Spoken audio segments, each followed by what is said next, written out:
मी कोणत्याही पक्षाचं व्यक्तिशः नाव घेऊन बोलत नाही.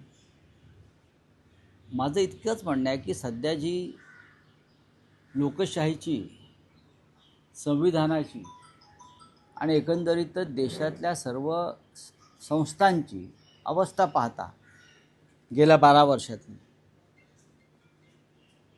काँग्रेस पक्ष अधिक मजबूतीनं समोर आला पाहिजे. राहुल गांधी तसे प्रयत्न करतायत, कष्ट करतायत, पण त्यांना अधिक मजबूती मिळण्यासाठी काँग्रेस पक्षातून वेळोवेळी अनेक घटक, अनेक नेते बाहेर पडले. त्यांनी पुन्हा एकत्र येऊन मूळ काँग्रेस मजबूत करावी ही भूमिका मी मांडली. आता या संदर्भात कोणत्या घटकानं काय करायचं हा त्यांचा प्रश्न आहे, पण मला असं दिसतं की त्या संदर्भात राष्ट्रीय स्तरावर आता एक डिबेट सुरू झाला आहे, चर्चा सुरू झाली आहे आणि काही हालचाली सुरू झाल्या आहेत. त्याचं स्वागत केलं पाहिजे. जर आपल्याला केंद्रातल्या सध्याच्या बकासूर आणि सैतानांशी लढायचं असेल तर पांडवांच्या बाजूने जसे अनेक घटक उभे राहिले सत्याच्या लढाईसाठी, पांडवांच्या बाजूने कौरव मजबूत असताना सुद्धा अनेक जण आले, तसं आपल्याला काँग्रेसच्या बाजूनं त्यांच्या मूळ पक्षाच्या लोकांनी उभं राहिलं पाहिजे, तरच ते टिकतील, नाही तर तेही नष्ट केले जातील. तर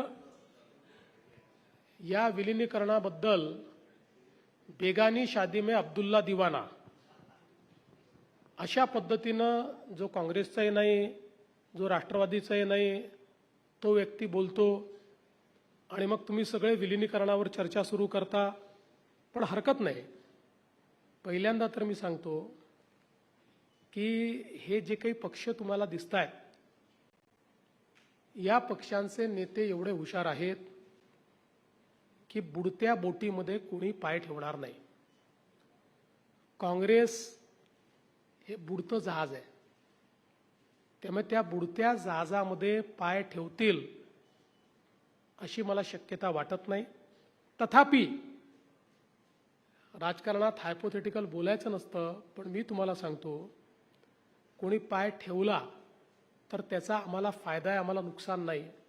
याचं कारण आम्हाला अधिकची पॉलिटिकल स्पेस ही त्याच्यामुळे उपलब्ध होते. जेवढं विरोधी पक्षाचं कन्सॉलिडेशन होईल तेवढी अतिरिक्त राजकीय स्पेस ही भारतीय जनता पक्षाला प्राप्त होणार आहे. त्यामुळे आमचं याच्यावर कुठली आमची प्रतिक्रिया नाही. आम्ही फक्त बघतो, वेट अँड वॉच. सर, तुम्ही